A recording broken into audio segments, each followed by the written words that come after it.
It's Coach Cimoroni for Blood Time, and I have a very special guest here. I say that a lot, but I mean it because I love this. This is so good, and it's so good for our sport. Don't you think, Toby Dunlop? Absolutely, Pete Cimoroni.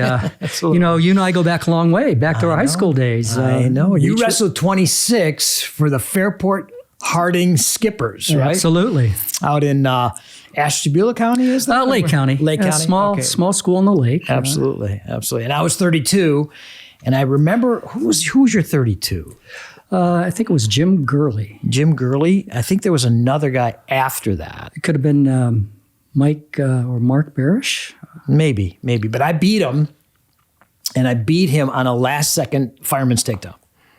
So it was like, it was pretty cool. He's pretty good. He was pretty good. Yeah, unfortunately, at Fairport, we always had the head football coach. Yes. Would coach the wrestling team. And a couple of years, the football coach was not a wrestler. No. And we had good athletes, but we really didn't have the technical aspect. No, down. you guys were good athletes. But my senior year, a guy by the name of Harry Peets came in from Newberry. Okay. And he knew wrestling. And unfortunately, though, it was too late by then. Yeah, it's a tough sport if you don't have the technique. Yeah, you know what I mean? Even back in our day, in the Stone Age, right? But I remember I was also on the football team. I was starting center. Likewise. Okay, right. And so it was back then when little guys like us could do shit like that. But anyhow, we played against the Oros brothers. Yes. Tom and Kerry. Absolutely. Well, for you guys that don't know, Tom ended up being a punter in the NFL for how many years? Probably a dozen years. Yeah, at least. San Francisco, Miami. San Francisco. And he punted, and I think he even played backup quarterback for Ohio State. Yes, he did. Right? So Kerry was the quarterback. Tommy was the punter and kicker and whatever else he was doing. And we were beating you guys. I think it was 7-6. And he kicked a 42-yard field goal. And back then, that was like kicking a 70-yard field goal. Yeah. And he beat us with time expired. So I wasn't very happy about that. But anyhow, some good memories out of Fairport. But welcome. Well, thank you. It's good to be here. Yeah, it's great to have you, Terry. Of course, Terry Armelli, right? We just talked about Terry Armelli, Guy Trinetti, and now this is the triple threat of Toby Dunlop. Toby, tell me about what's happening with officiating. In our wonderful sport. Well, number one, we are at the bottom for numbers. Gotcha. We are, we're shaking the bushes, trying to recruit new officials in the sport. Yeah. We barely have officials to cover our 15 sectionals in the Northeast District. Oh my God. We have to go, off the list. Yeah. And bring in officials who did not submit the proper credentials. Are you pulling them out of the stands? What the heck's going on? Well, not really. These are officials who are licensed, but indicated at the beginning of the season that they weren't interested in doing postseason. Wow. So I have to go, begging them to come and officiate a And it's a sectional. good dollar amount too, isn't it? You're getting paid a decent dollar amount. Relatively speaking, it's worth an official's while. It's worth its time. But, unfortunately, the postseason tournaments that's sponsored by the OHSAA, we pay a good fee, but it's not as good as what you would see in midseason. Sure. Well, Kenston tournament, I'm sure gets a big number, and the other tournaments, Brecksville, et cetera. Toby, what is your title with the OHSAA? I hold the title of Director of Officiating Development for the OHSAA. Okay. I also have another role that I work for the Northeast District Board as the sport coordinator for wrestling. Okay. And what that entails, I'm sort of the liaison between the district board and the sectional and district tournament directors. Wow. So, So you see it firsthand, man. God, absolutely. From the ground floor up. It breaks my heart. It really does. And, on my side of it, as a coach, finding great assistants, they're so few and far between. I've been blessed that I've had phenomenal assistant coaches, but I lose them every couple of years. Yeah. And so when I retired, I recommended that my assistant coach, who was a great young man in his late 20s, become the head coach, and they went a different way. But they had to because one of the teachers in the school used to coach and wanted the job. And then he sort of, and I just think it was a bad transition. Mm-hmm. You know what I mean? And I think that you're seeing, our sport, I don't know, man. I don't know if we do a good job selling it and negotiating it and just being charming about it. You know what I mean? It's almost like we sort of bite ourselves in the ankle, bite ourselves, or shoot ourselves in the foot, I think is even a better term. Yeah, back in the day, I think our younger generations just have so many other things to do these Don't days. They? Yeah. And unfortunately, officiating isn't one of them. No, it isn't. Yeah. It isn't. And, and a lot of times too, it's an interesting dynamic too that's occurring. Like I could not rattle you or Denny Palmer or Sandy Kay. You guys just, you had thick skin, but you also were competent and knew your job and, were self-confident. Today, forget about it. Man, I could the rabbit ears that are on the mat are just ridiculous. And they just go right to the atom bomb. You're out of here. You know what I mean? It was like crazy. Yeah. And, that's, unfortunately, that's a cop-out for an official. Isn't it? To go, as you mentioned, as you called it, the atom bomb. Yeah. Throwing a coach out for unsportsmanlike conduct. I mean, have some, ability to be, I guess, man up, for lack of a better term. Yeah. It's just, it's sad. So I was thrown out of 2 tournaments in my career. Pete. I know, right? So Toby, here's the first one I got thrown out. And we talked about this a little earlier, but I'm gonna dish this. I've never told this on air. So I was a assistant coach at Reynoldsburg High School. I was going to law school, Capital University. This was the 81-82 season. Okay, so I just finished at Beechwood and finished my I think college at John Carroll. I was actually taking a break from my master's. I was at John Carroll. So I go down to coach at Reynoldsburg, and they hadn't had I think they had 1 state place winner in their history of their school. So we were doing good, right? And we were at this tournament during the middle of the year at Columbus Waterson or something like that, you know what I mean? Or Bishop Rady or one of those, right? And so they had a female official. And she wasn't bad, okay? But she got out of position, and a guy on my team did a forward roll, and kicked her right in the left breast. Knocked her out. And she was like, and she's just, she was in pain, right? So she's in pain. She's rolling over, and she's missing the whole match. I mean, the match keeps going. She couldn't stop it, and there was no other. So I'm screaming. I go onto the mat, and I put my hands on both the wrestlers, and I said, "Stop!" And she threw me out. And then I got in her face. She goes, "What are you doing?" I said, "What are you doing? You're the match is going on, and you're not doing anything." So that was the first time. The second time, so she got the breast shot. The second time, I was coaching as a head coach in 90, I think it was 90 or 91, and we were about to win our first tournament in like 10 years. This was back when we reinvigorated the Beechwood program, when it was almost disbanded. My 2 assistant coaches, Jeff Toland, God rest his soul, and Scott Peters, they sabotaged me, right? So they got into cahoots and got a penalty called on each of them. And you know that, right? Penalty. They don't get kicked out. I got kicked out. Yes. Exactly right. So that's my 2 times getting kicked out. So that said, what is the craziest thing that you ever had to do as an official, and the craziest match? Was there anything like that? Yeah, I mean, there was one incident that I always remember, and I always tell the story. Yeah. It was at that time Louisville held a sectional tournament. Oh yeah. And Louisville was there, and Kenston was there. And, sure. I don't know if you remember Mike Rovtar. Oh yeah. Longtime coach at Kenston. Great coach. Great official. Yeah, great official. He was the head coach at Kenston. Sweet guy too, man. Really good guy. And there was a wrestler from Ravenna and a wrestler from Kenston that I think it was at the time was 175. I can't remember, but they were rivals. Okay.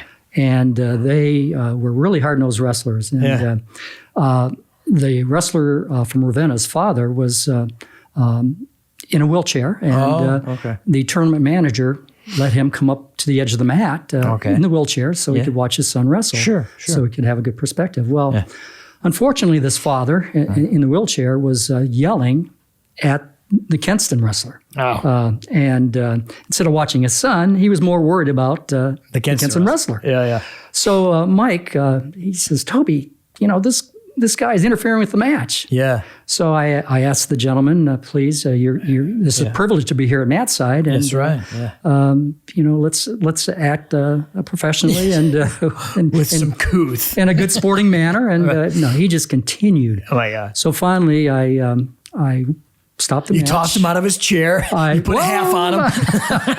I went up to the tournament manager and said, I would like this gentleman removed from the floor. Good. Yeah. And the tournament manager looks at me. He goes, Toby, he's in a wheelchair. And forgive me for saying this, but I said, well, then roll him out of here. Exactly. I like that. No malintent, but he was really interfering with the match. Yeah. You would think the guy would have some gratefulness. He's able to have that opportunity. Absolutely. I mean, he was giving a place of privilege that none of the fans get. I know.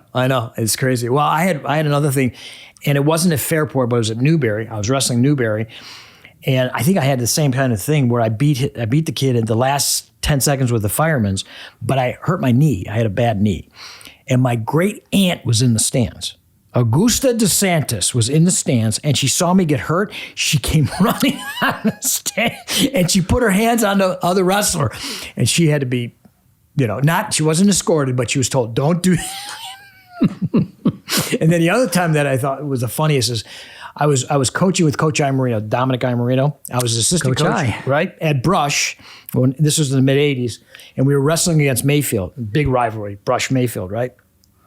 And a lady, he was doing his thing, how he was, arguing and negotiating for a call against this kid, and the kid's mother came out of the stands and kicked him in the ass. Wow. I just kicked him right in the ass. So anyhow, a lot of crazy shit, right? But that said, you were known as a very, not only good coach, but a very good very good technical official. Toby, who was your, not idol, but who was your mentor? Who did you want to emulate? It was Denny Palmer. Oh, yeah. And I was fortunate, I had Denny Palmer when I was coming up, and Sandy Cagio. Oh, Sandy's the best. He was another one of my mentors. Right. And, Ronnie Hegedish.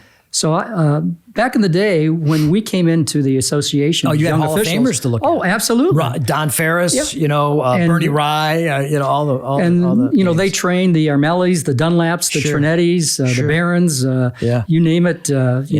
We were very fortunate. That was the golden age, and you guys were second generation golden age. Wouldn't you say that? Yeah, I would say so. Looking back in hindsight. Yeah, I mean, they just knew their way around the mat and just knew how to be in position. Yeah, you know what I mean. And so, who do you see today as that? Who are some of the referees that you have respect for? Well, one of the younger officials that I really have respect for, 5 years, and he's made his first state tournament. Wow. And in fact, he's one of your guests on your show. Okay. Mark Hayhurst. Oh, yeah. He's terrific. Yeah. And Mark also is a college official. Sure. So I'm trying to talk him into, hey, stay at the high school level. We need you here. Exactly. There's plenty of college officials out there. Well, we need guys like him to go out and recruit. Yeah. Come on, bring in some of your buddies. You know what I mean? So that's pretty cool. Well, we got a good base of what we wanted to talk about, but Blood Time's about who inspired you to make you, and what did you do with that inspiration? And sometimes it's a coach, sometimes it's a parent, most times it's a parent, sometimes it's a teacher. But I want to talk about that in the second segment, Toby. And I really want to get inside of who Toby Dunlop is. Absolutely. We can. Great. This is Coach Cimoroni. We'll be right back with Toby Dunlop. This is Coach Cimoroni for Blood Time. Infinite Search Solutions, recruitment and placement search services at its finest. Northeast Ohio's premier, easy, fast, and simple way to find the great and perfect candidate that you deserve. Matt Burns and his incredible team at Infinite Search Solutions are terrific. We are proud to have them as a sponsor. Reach out to Matt at 440-249-0485 or at their website, www.infinitesearch.com. REMINITE.com. Hello, this is Frank Favaro, president and founder of Serve-Centric Coaching, and I'm super excited to be sponsoring the Undeniable podcast. When we talk about business today, everyone's looking to create an advantage. But how do you find it? Everything is copied with technology. Innovation is hard to come by. We can find it with customer experience. The experience that you provide to your customers and to your employees determines the value you bring to the marketplace. We will create a plan for you that will get your business to the next level. You can find us at www.serve-centric.com. That's serve-centric. Serve, SERVE -centric, CENTRIC.com. And you can reach me personally at 330-715-5361. Thank you. And we're back with Toby Dunlop. Toby, in the first segment, we talked a little bit about our sport and a little bit about officiating. But Toby, you got into wrestling and you got in, I think, late, right? Like we all did, right? I don't know. When was your first year you started? I was in 7th grade, junior high. 7th grade. Yeah. Okay, great. Well, I didn't start till 9th grade, so I was the worst kid on the team. But who in your formative years would you say inspired you? Oh, definitely, hands down, my father. Okay. My father was a teacher. Okay. And I'll tell you a story. And this What's his name? Toby, okay. As well. Okay, great. Unfortunately, he's no longer with us. Yeah, but, I just lost my dad too. Yeah. Yeah, so. But he was a high school teacher, taught business and typing. Wow. So one summer, They all did. Yeah. Typing and bookkeeping and all that stuff. Absolutely. Yeah, absolutely, yeah. So I thought, Where at?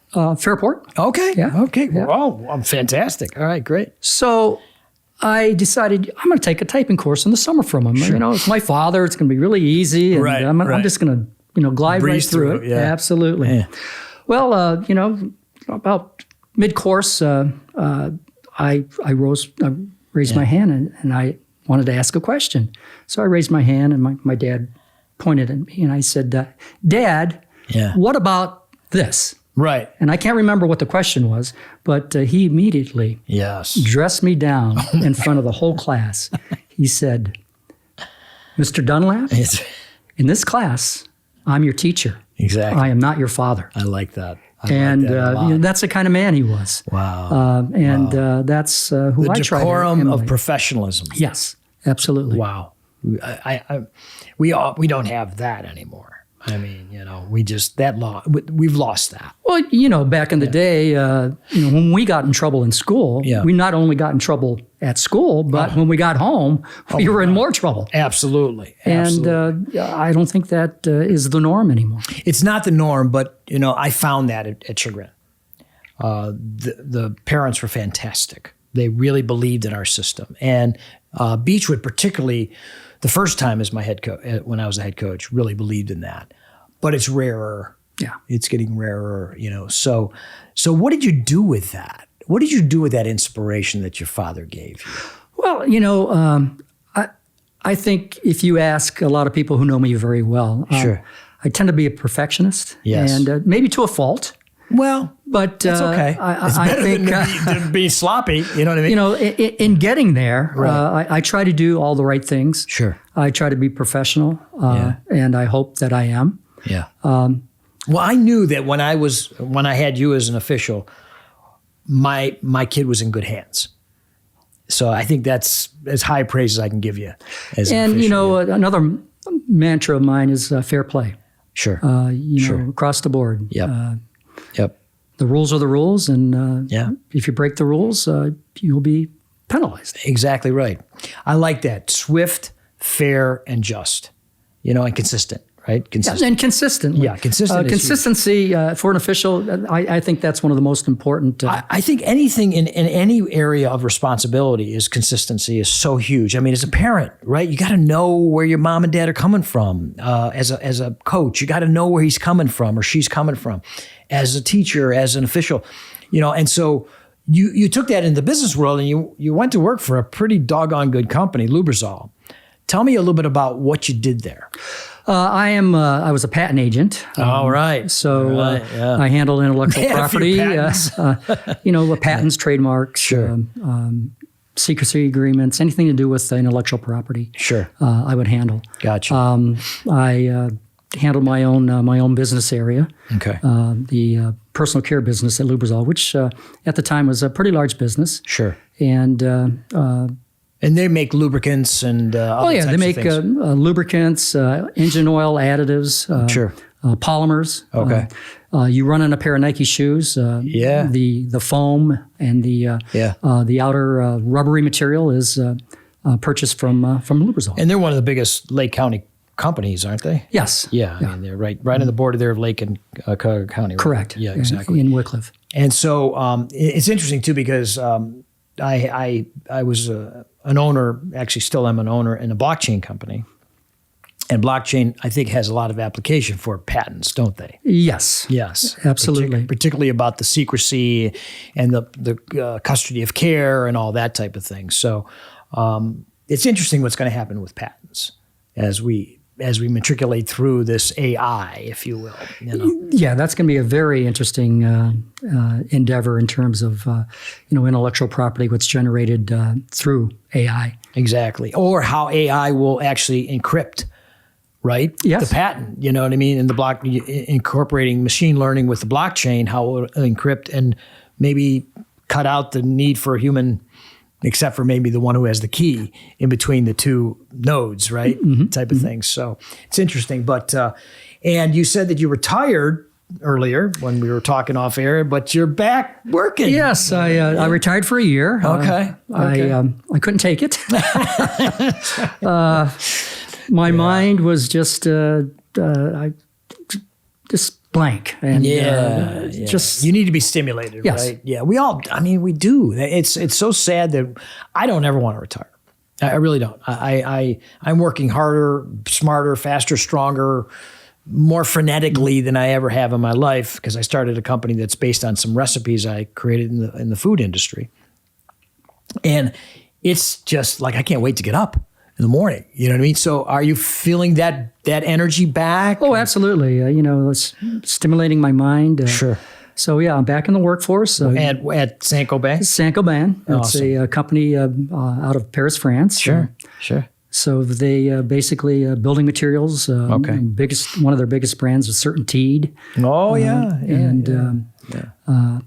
I handle. I'm on the. It's sort of it's a smaller division, but Okay. it is called Norpro. Okay. And basically they deal in ceramics for catalyst supports for making chemicals. Sure. And do you like it? Absolutely. Awesome. Absolutely. Awesome. Yeah. So was there anybody in your coaching career or in your business career that inspired you to do what you've done with Lubrizol and now Saint-Gobain? Oh, absolutely. I had a mentor before I was with Lubrizol. I was with a company called B.F. Goodrich. Oh yeah. And that sort of morphed. Just a small little company. Right. Yeah. Well, that morphed into Lubrizol through leverage buyouts and of the division that I work for. Okay. And the attorney who hired me into the Goodrich IP department was his name was Joe Powell. Okay. And just a super guy, taught me a lot. Okay. Taught me to always go to the nth degree, right. Leave no stone unturned, and I've taken that in my career, and it's paid off. Yeah, and that dogged determination of being a wrestler too, right? Oh, absolutely. Just, underlying dog with a bone. Pete, everything we do is sort of has its genesis from our wrestling years. No doubt. The room, and I get so many calls from guys that I coach, and now I've got guys that I coach that are in their 60s. Right? Yeah. I know, it's pretty. Matter of fact, Trinetti was sitting across from me last week, and he was saying it was 40 years ago we coached together. 40 years ago. I'm like, oh my God, you're right, dude. It's crazy. Yeah. But I get calls, guys anywhere from, I talked to a guy who's 20 years old today. He's going to come over to my house. We're going to have dinner, and he was on my 21 team at Chagrin, to guys that are 60, 61 years old that are, getting close to retirement and do some consulting for me. And they say, Coach, I can't find what was in the room anywhere. Yeah. Anywhere. There's nothing that inspires me like this. It's just like, how does that happen? How did that happen in our world? That no company, no organization, no charitable, whatever civic responsible can give you that same feeling of community, camaraderie, esprit de corps that the wrestling room gave us. You could go anywhere in the world. Yeah. And if you meet a fellow wrestler or a member of a wrestler's family, yes, it's an instant bond. Right. Right. The only thing else that I have like that is that being an Armenian, my mother's Armenian, I'm half Armenian. And William Soroyan, very famous writer, our poet patriarch, if you will, said, when two Armenians meet, they form a country. You know, I got children, I feel the same way about wrestling. So like whenever I have, and I've been blessed now to do this, you'll be my 109th time interviewing somebody in blood time. Awesome. Actually, 110th time, because Guy was 109. That I have that same bond, that same feeling. And, you know, we saw each other, you know, in the mid-70s the first time. You were wrestling probably Stu Singer, I think. Well, there was, let's see, Steve Cale. Danny Rubin. Yeah, Danny was, Jeff Sorkin. Jeffy Sorkin, absolutely, man. They were studs. Yeah, absolutely. And Stu Singer was my guy. So you must have wrestled Danny Rubin. Because Danny was the 26 and 74, and you're class 74, right? Yes. Mm-hmm. So, and Stu was the 26 in class 75. But I wrestled all those guys every day in practice.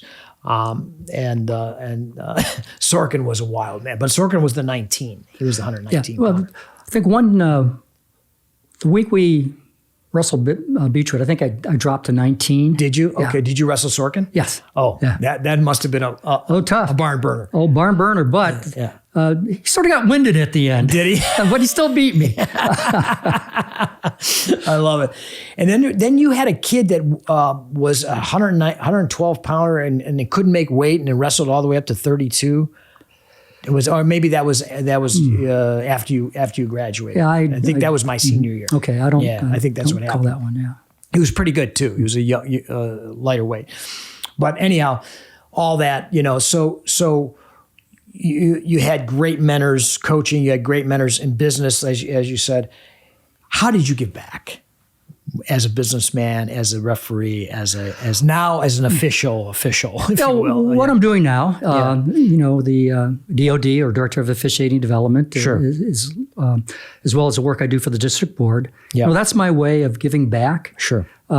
Because the time that I put into it is just phenomenal, particularly from starting in August through March. That's a commitment. Absolutely. That's a commitment, man. You know, no less than 50 to 100 emails a day. Oh, wow. From across the state. Oh, wow. So yeah, it's my way of giving back. I really enjoy it. That's awesome. Yeah. Well, Toby, when my only thing that I ever wanted as a head coach, or as a coach, was to graduate great humans. Great wrestling really comes easy if you got a great human as the foundation, right? I mean, I got to have a little talent, obviously, but the great human has the work ethic, has the determination, has the drive, blah blah blah, intellect, whatever. And I only ask two things of my kids when they graduate: pay it forward and give back. Yes. And here sits a guy that does both. Well, thank you. Absolutely. Thank you for gracing this studio and for doing what you've done for our sport all these years. And Toby, I could not give you higher praise and higher respect for what you've done and what you've meant, not only to the sport, but also to me, because I've respected that from afar, if you will, and sometimes close up. Thank you, Pete, especially coming from you. I mean, as a wrestler, as a coach, as an official. Yes. Tell the folks about your officiating. Yeah, I officiated from 1978 to 2001. Absolutely. So 23 years. And I did some regionals for college. I never could do the state because I was always coaching most of the time. But, and I think, gave me a perspective, right? So I understand and respected what you guys did. So when I question to call, I was darn sure that I was right, or at least felt that I was right. So it wasn't whimsical. Yeah, from an official's perspective, when Pete Cimoroni came to the table to ask a question, you paid attention. You better know the answer. I appreciate that. Well, Toby, please leave the audience, leave the community with maybe not a plea, but a request, I guess is the better term, to come out and officiate. Well, we need you. Okay. It's very gratifying, as we just discussed. Sure. But in terms of, I'm going to sort of focus this on women. Okay, please do. Yeah. The girl, because of girls. Yes. The proliferation of female wrestling. In Ohio, in particular in Ohio. Yes. Our sport is growing. Yes, I know. Because of our young lady wrestlers. That's awesome. I would like to see a lot of young ladies take up the profession. I love it. We need you. Okay. You heard that from his lips to God's ears. Women, put on those shoes, put on that whistle, put on that wrestling officiating uniform and get out there and help the ladies proliferate. Oh, and the guys. Absolutely. Come on. We need you. The tent's big and wide, right? Absolutely. The tent's big and wide and warm. There's room for everybody. Big and wide and warm. So fantastic words. Thank you, Toby Dunlop. Thank you, Pete. Absolutely. This is Coach Cimoroni for Blood Time. We are all blood. Love to all.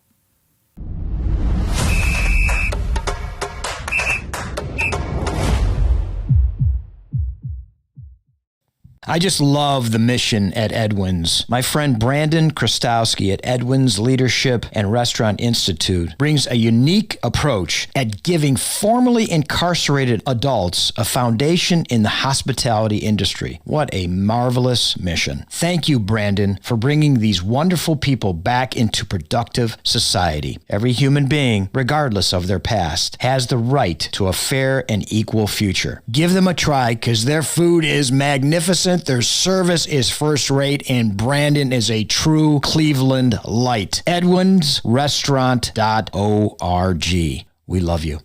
We want to thank my good friend Kevin Goodman, the managing partner at Blue Bridge Networks, as our newest partner and sponsor. Please reach out to them for all of your managed IT services needs, cloud computing needs, data center services requirements, and all infrastructure solutions services. Kevin Goodman and Blue Bridge Networks. Seek them out at 1-866-990-2583. That's 1-866-990-2583 and at info@bbnllc.com.